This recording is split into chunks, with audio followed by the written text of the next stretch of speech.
To support this podcast, visit us at patreon.com. That's So Savvy Podcast. Welcome to That's So Savvy, the podcast where we dive deep into the stories and journeys of remarkable business leaders. Join our host, Nancy Eichholz, a seasoned professional and experienced entrepreneur, on her mission to discover the recipe for business success. Welcome back to That's So Savvy. I am so excited today. Episode 4. I hope you've enjoyed episode 1 through 3 with some exciting people we've talked to. Today's guest is Amy Bugh from Dallas, Texas. Amy is a principal senior communications leader at Intuit. She drives global, executive, and internal communication strategies for the company's customer success ecosystem and professional tax and legal organizations. She is innovative in marketing and communications with a proven track record of accomplishments in employee and executive communications, media relations, crisis management, marketing and customer communications, kind of does it all. Thought leadership, special events, and campaign development and execution. I think I would be tired if I were Amy, but I'm so excited to have her here today. And I have to do a little full disclosure here. We're not just friends. We're technically related by marriage. Her beautiful daughter married my big goofball son, who's a sweetheart. And they are the cutest little couple. Well, one's little, one's big. So welcome, Amy. How are you? I am great. And I am so thrilled to be here. Like you said, we do have this connection that we've grown to be really good friends too. And yeah, that took about 5 minutes. Yeah. I'll tell you, Nancy, the thing that really won me over was one of the first things you said to me is, I want us to be really good friends. We're going to share grandchildren. And that meant the world to me. And it still sticks in my head. And it's so important to remember that. Yeah. Well, no grandchildren yet, but when they get here, they're going to be gorgeous and perfect and spoiled rotten by the 2 grandmas. So Amy, you have just an impressive career, and I love how I watch you manage your career and manage the people around you in your career, and then manage your life balance and everything because you're so engaged with your family and you have a big family. Why don't you spend a little bit of time telling our listeners where you are now and what you do at Intuit, and then a little bit of background on how you got to where you are today? Absolutely. So I have been with Intuit for about 18 years, which is incredible when you think about it. It's like raising a child. Yeah, I did leave and come back. I left about a year and came back. But I am a principal of communications here at Intuit, and I support many executives across a myriad of organizations here at Intuit as their communicator, their executive communications lead. And so what that means is I help position them with various audiences, some external, primarily internal with employees. And really, it's about building their presence and amplifying their brand and connecting them to audiences. It's about shaping culture too. And so I've supported over the course of my 18 years with Intuit, I've supported many executives here. And for me, Intuit has been everything because it's such a great culture and it's been so supportive of me, and there's a real focus on growth and development. And I've been able to stay here for 18 years and not get bored. There's always a challenge. In fact, today I live in the Dallas area, but I'm here at the TurboTax headquarters in San Diego. I do travel a bit. All of my children are grown. And when I say all of my children, I have two of my children, but I have 6 total because I have 4 stepchildren too, but they're all grown. So I'm able to travel. I've always been in the communication space. I started my career at Greyhound Line, the bus company. Yep, the bus company. And it was incredible. I mean, right out of school into the Greyhound Line PR department. It was a department of 3 people. I was the admin because that's the job I could get right out of school. And someone very wise gave me advice said, get your foot in the door. And that's exactly what I did. Yeah, especially on a small team like that, you had a lot of opportunity. Absolutely. And so they would give me projects as they felt more comfortable. And I worked my way into a communications or PR coordinator job. And that was really an interesting, I was there for about 3 years, and it was really, really interesting. You would not believe the kinds of crisis communications calls we would get in the middle of the night. Yeah, I bet. Incidents on buses and et cetera. Hopefully, unfortunately, probably not all good news. No, not all good news, but it was great experience. And because of the department was so lean, they had to rely on even the most junior person. And so I got terrific experience. And then I went on from there. I've worked for some terrific companies, a company that no longer exists, Associates First Capital Corporation. I went there. I've worked for national defense companies. I've worked for Raytheon and Northrop Grumman. I've even worked for Wyndham Hotels and Resorts. And every opportunity has been, whether it presented challenges or not, it was a learning pad for me, and it helped propel me forward. And pretty much what has remained consistent throughout that time is I've pretty much done the same thing. I've supported executives, and that doesn't happen a lot. Right. That is unusual to kind of have that straight of a path, even though you were in different industries. Yeah. I do love the space. I think I have a servant's heart, and so I try to anyway. Yeah. And I like helping people, and I like helping people succeed. Right. And particularly what I like to do is help people that maybe how they present or how they share information is not their strong suit. Sure. And these are very successful people that I help, and but meeting them at that place and getting them to a place where they feel more comfortable and confident about their message and how they're sharing it is really fulfilling for me. What I love about what I have seen you do when you talk about the servant heart, your position is somewhat of a support position because of the support you give to these executives, but you are also an executive yourself. You're using both of those kind of skills, the leadership and the kind of standing out and representing, but also the background of supporting another person or people or a team so that it's growth for the whole team, which I think is really kind of a nice balance because you get to use some obviously very incredible skills that you have and still support other people, but yet you get to see the results and you get to take credit for the results in a lot of ways too. And I think that's something as women, we forget sometimes that it's really okay to take credit for the things that we do, even when it makes somebody else successful. And my guess is that a lot of the executives that you've worked with have been men, probably just our era. Now you're hopefully seeing more and more female executives as well. Yep.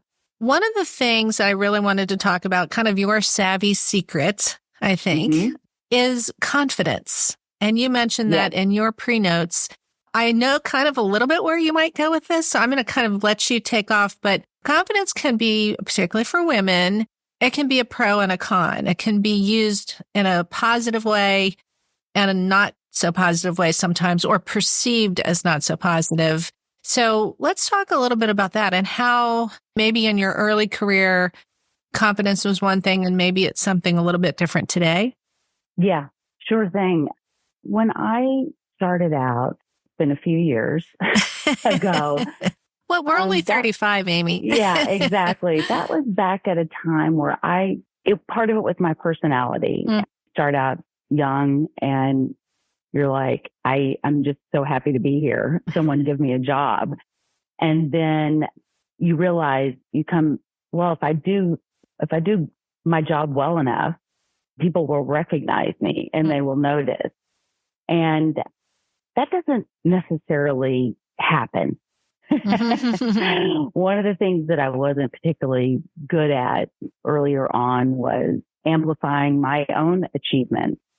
I saw other people do it, and I just assumed that people would realize, well, look how hard Amy works. Look how much she does for me.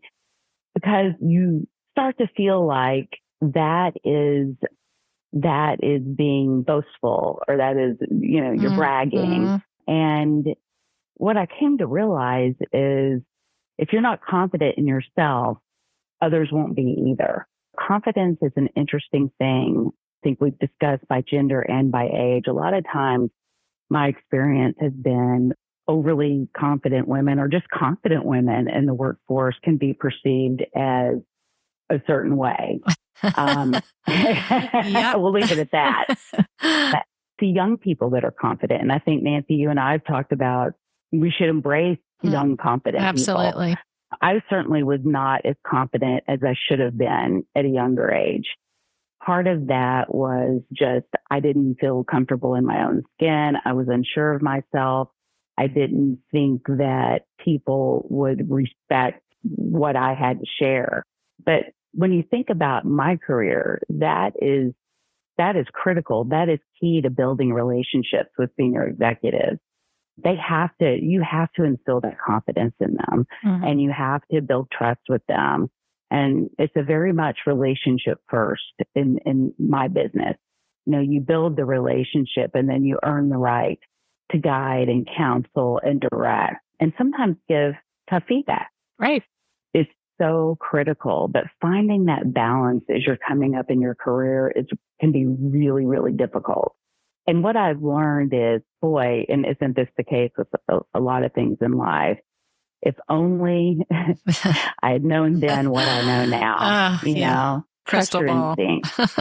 We're all much smarter than sometimes we give ourselves credit for. And most of the time we have good instincts. I'll ask you, have you ever been in a meeting where discussion or debate is taking place, and you've got this thought in your head and you want to say it, and that inner voice that keeps you from saying it is like, that's stupid, or maybe that's not relatable or not aligned to the discussion. And then somebody else says it and thinks it's brilliant. You're right. Like, gosh. Why didn't I do that? Yeah. Why didn't I just trust your instinct? My logic? Right. And I think that's the confidence. And I think when we're younger in particular, we don't feel like we're speaking from such a place of authority.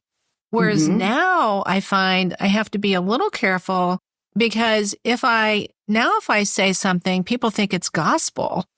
And I have to be a little careful. Judicious. Yes. Right. About, or if I have an idea or a direction that I'm contemplating, and if I say it out loud, my team tends to take off with it, because they think that because I've said it, it's true and it's gospel and you need to go forward. And I might just be thinking out loud. I was just about to say, sometimes you're thinking out loud, but wisdom is something that you gain over time. But just because, I find myself a lot now, I've always had opinions about things. I'm just much more willing to share them now. And I do it in a respectful way and in a space where people can disagree with me or engage in conversation about it to learn more. But if only I had felt that way younger in my career. It's worked out exactly as it should. And that's the thing about life. Life typically does. It really does. Exactly as it's supposed to work. Especially if we aren't fighting it. Exactly. And I'm like, if I could have known that in my 20s, that would have been great. The reality is we are the only people that hold ourselves back. So true. So true. It is so true, because that inside voice in your head can be a wonderful accelerator of momentum, or it can halt you in your tracks. Yeah. And I think too, when we're younger in our career, and even now, but not so much now, we tend to assume that we know what someone else is thinking about us. And one of my favorite statements that I've heard several times recently, and I wish, again, it's one of those things, wish I had always had this attitude, but the idea that what someone else thinks of me is none of my business. Absolutely. Absolutely. And we spend so much time, I think, in our 20s, 30s, maybe even 40s in our careers, worried what other people think, especially those ahead of us, instead of just really focusing on us and doing the right job and being part of the team. I think we get a little bit lost in, our own self-esteem. Well, this is exactly true. You know, one of the great things, and it's been a few years now about turning 50, is that you do get to the point where it's not that you're callous. It's not that but you just really don't care. Right. You care about what the people closest to you think of you. Right. But someone's always going to have an opinion, and their opinion is oftentimes rooted in their own scope of purview. I mean, it's based in their own experiences or their own insecurities. That's I mean, I feel the exact same way. I mean, what others think of you is truly none of your business. The other thing I will say is life is so much easier. And again, I didn't always think this way. And it's one of the 4 agreements. Just assume good intent. Right. If the intent isn't good, so what? Who cares? Right. You know? And that you can ferret that out pretty quickly when somebody's preserve your own happiness and assume good intent. Your life will be so much easier, and you don't live inside your head in a way that's negative speak, right? Right. And having all those other voices in your head. So there you are working with the top of the top at a big company like Intuit, really impressive C-suite individuals, I'm sure. How do you handle tactfully and carefully, but still get the job done when there is conflict or disagreement on direction, maybe? Well, it sort of goes back to what I was saying earlier. You build the relationship. Tough conversations are almost impossible when there's no connection between you. It's like dealing with conflict in your life personally. It can be a very painful thing, particularly if you're dancing around the subject and you're not really saying what you mean. Most people I have found appreciate honesty with kindness, always with kindness. Right. Sometimes I draw from personal experiences. I also think when starting a conflict conversation or a redirection conversation, when you know what this person needs to do in order to appear the way they need to appear to the public, I think going back to what is our common goal? This is what we're trying to achieve. And then here's my opinion on the best way to achieve that, and here's why. I think sometimes just getting back to that, what's the goal in the first place? Right. And I think one of the things that happens when you do build relationships with people, particularly in business, and they know that my singular focus is to put them in the best possible light. Yeah, I'd like to have an Amy Bugh in my life. Trying to keep them on message. I mean, here's the thing. Executives are people too. Well, they sure are. And you know what? They're incredibly smart people. That's why they're there. They have a lot coming at them all day long, every day. If you build a relationship, they appreciate people that are there to help and to help sort of declutter declutter all the things that are going on at the same time, right? You know, and the tornado that is their existence, because they're putting out fires all the time. They're dealing with high stakes decisions, just helping them. And the thing about it is, what I do is like simplicity. How do we keep messaging simple? Because a lot of the time when you are equipped with a lot of data, and I work for a technology company, so it's data. You feel like you have to give context for every single point or decision. And the reality is that keeping it simple is what connects the message to other people. I have to be able to understand it. A lot of the times when I am leading a project that can be very complex in nature, one of the things that I will say I'm good at, yes, it's okay to say that. It's okay. We talked about being confident about our abilities. It's about taking very complex situations and distilling them into very simple messages that anyone could understand. Right. And that's the key. That's the goal. Well, remember your audience. Yeah, Exactly. Yeah. Exactly. Yeah. So, Amy, among all the super impressive things that you do currently and what you've done in the past, you also have a pretty daggone fun life because I've seen it. I do. So I want to talk a little bit about, well, I know I think of two hobbies. One that I did with you on the jets, running around on the jet skis on the lake, because Amy lives on a beautiful lake. But I want to talk a little bit about, you're also a great entertainer. I love parties at your house and showers and things. And of course, you put on the most Just had a party on Saturday. Yeah, there you go. And you put on the most fabulous wedding back in January of 23 for the kiddos. But I want to talk about this dancing that you and your husband do. Yes. Oh, this is so much fun.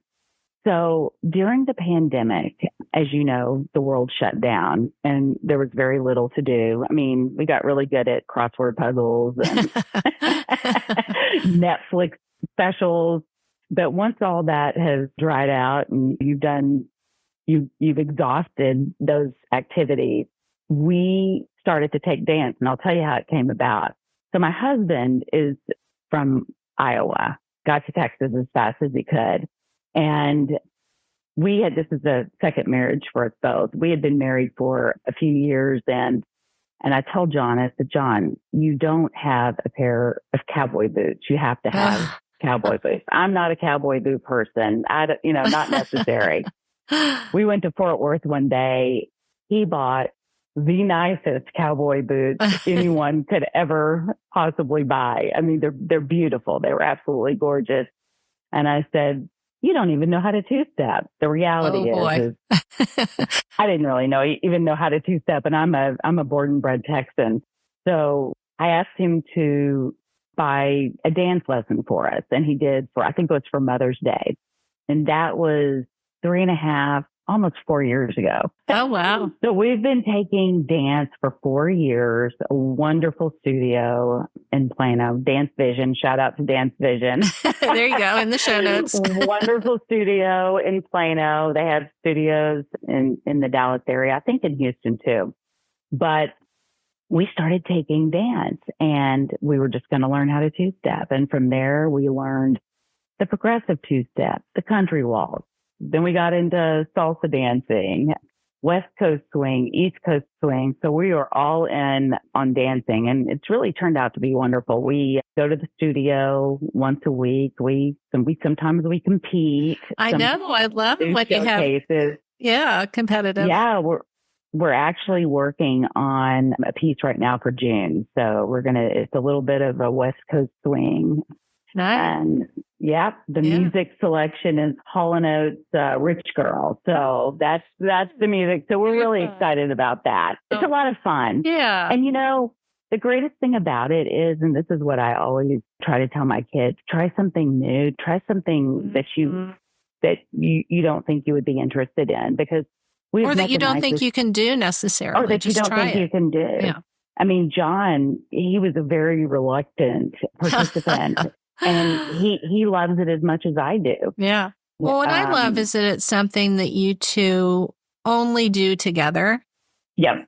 And it gives you great time together when none of the kids are involved, no jobs are involved. It's just the two of you. And I just think that's so healthy and fun.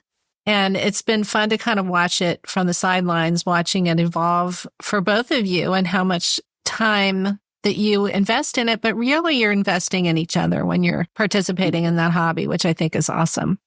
We absolutely are. And we do it every Thursday night. Aww. I mean, if we're in town, I'll say come heck or high water. Yeah. Come heck or high water. We have our dance lesson every Thursday night, and then we go to dinner afterwards. It's our date night. And that's awesome. Yeah. That and going to the grocery store together on Saturday. Well, that is just something I can't embrace. I can't grocery shop with my husband. He does a good job grocery shopping on his own. He doesn't really need me. But I'm too much of a foodie to grocery shop with, so I give you a lot of credit there. So I think our time is sort of wrapping up, and I always like to ask a couple of fun questions. But first, I want to step back a second and say, I think it seems like you've got many savvy secrets, but the savviest secret, I think, is that management of the confidence. And I think that's inspirational for not just younger people, but really anybody, no matter where you are in your career, having that true sense of confidence that is based on real experience, real successes, not cockiness. And I think a lot of confidence, and you've said it, comes from also serving others. Like knowing that what you're doing is making the world a better place, making somebody else's life easier or better, I think wraps right into that sense of confidence. So I love that that's your savvy secret. But, I always like to ask kind of a fun question. And I'll give you an option. You could tell me your favorite book, your favorite life hack, or your walk-on song, given that you're a dancer. I can't pick two. I just You have can to do pick two. one, right? You can do two. Okay. Yeah. Okay. I'll start with my favorite life hack because that's the less interesting one. So my life hack is to stay organized. I can have a very cluttered mind. And what I have found as I've gotten older, that if I take 15 minutes in the morning and straighten the house up, my day, I can relax. I can relax and I can move forward with my day. And regardless of what kind of day I've had, whether I'm working from home or whether I'm at the office and come home, I know one thing for sure. My house is tidy and clean when I get there. Yeah. I also heard someone tell me, and I haven't tried this yet, but I read this the other day. This is a very functional life hack. You know that when you're, the fitted sheets and you're putting your fitted sheets on your bed and you don't know which way to do it, you should mark a corner of your fitted sheet for the top right so that you always know with an X. Yeah. I haven't done that yet, but I'm going to do it because, who doesn't struggle with that? Oh, right. Yeah. Yeah. And you end up tied practical. up in it. You end up tied up in it. So that's a very actionable life hack. Yeah. But if my walk-on song, let me think what my walk-on song would be. I would like to say maybe like Walking on Sunshine because I like to stay positive. Yeah. I love that. The reality is it might be more like What Was I Thinking, like by Dirk Bentley. But I'm going to go with Walking on Sunshine. Yeah, I said that fits you. You are kind of sunshiny. I like that. Well, Amy, this has been so much fun. And I know that you and I, this is just one of many, many, many conversations in the next 40 years. Absolutely. As we're hanging around. Enjoy your day. I know you're out in California at the headquarters today and probably hopefully getting some sunshine out there and enjoying the San Diego weather. Yeah, I hope so. It's actually kind of overcast today, but hopefully it'll do what Southern California does and it'll perk up. That'd be great. That'd be great. Well, thanks a million. And thank you, Nancy. I'll be talking to you soon. Talk to you soon. Thanks, Bye-bye. Amy. Bye.